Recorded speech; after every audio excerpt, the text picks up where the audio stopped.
What if there was a secret library filled with every dream you've ever abandoned? The business you never started, the book you never wrote, the skill you never learned, the life you could have lived. And what if your dream was sitting there right now, waiting for you to come back? This is the story of the Library of Lost Dreams. The rain had been falling all day as Ethan sat alone in his apartment, staring out the window. At 35 years old, he had a stable job and a comfortable life. Yet something felt missing. Years ago, Ethan dreamed of becoming a writer. He carried notebooks everywhere and filled them with stories. But life got busy. Responsibilities grew. Bills piled up. And little by little, his dream was pushed aside. One evening, unable to ignore the emptiness any longer, Ethan left his apartment and wandered through the city streets. As rain fell around him, he discovered a narrow alley he had never seen before. At the end stood an old building glowing with warm golden light. Above the door were the words, "The Library of Lost Dreams." Curious, Ethan stepped inside. Towering bookshelves stretched endlessly into the distance. Thousands of books filled the room. Waiting behind an antique desk was an elderly librarian with kind eyes and a gentle smile. "Welcome," he said. "What kind of library is this?" Ethan asked. The librarian smiled. "This is where forgotten dreams are kept." Then he led Ethan through endless shelves until they stopped before a blue leather book. Gold letters shimmered across the cover. Ethan's Dreams. With trembling hands, Ethan opened it. Inside were memories he had almost forgotten.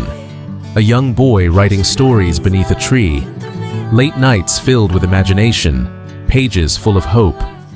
But as he turned the pages, the story changed. Dreams became delays, delays became excuses, excuses became years, and eventually, the pages became blank. Ethan lowered his head. "I forgot all of this." The librarian gently shook his head. "No, you remembered every day. You simply stopped choosing it." The words struck deep. As they continued walking, Ethan saw shelves filled with countless titles. The restaurant she never opened, the song he never finished, the business she never started. Millions of dreams, abandoned, waiting. Then the librarian showed Ethan a giant window overlooking the night sky. Hundreds of glowing lanterns floated upward. "What are those?" Ethan asked. The librarian smiled. "Dreams that were reclaimed." Ethan watched them rise higher and higher. Then he asked the question that so many people carry inside. "Is it too late to start again?" The librarian looked at him and replied, "As long as you're breathing, your story is still being written." Then he handed Ethan a small golden key. The key opened a simple room containing only a desk, a chair, and a blank notebook. At first, fear filled Ethan's mind. What if I fail? What if it's too late? What if I'm not good enough?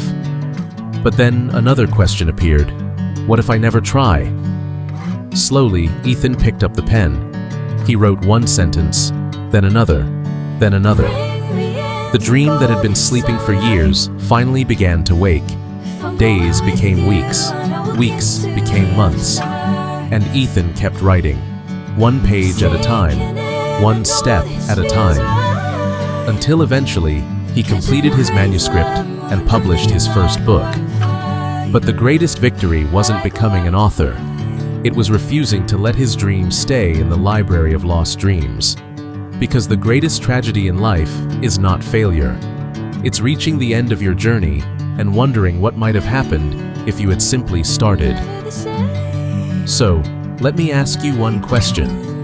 What dream have you left sitting on the shelf? And more importantly, will you leave it there?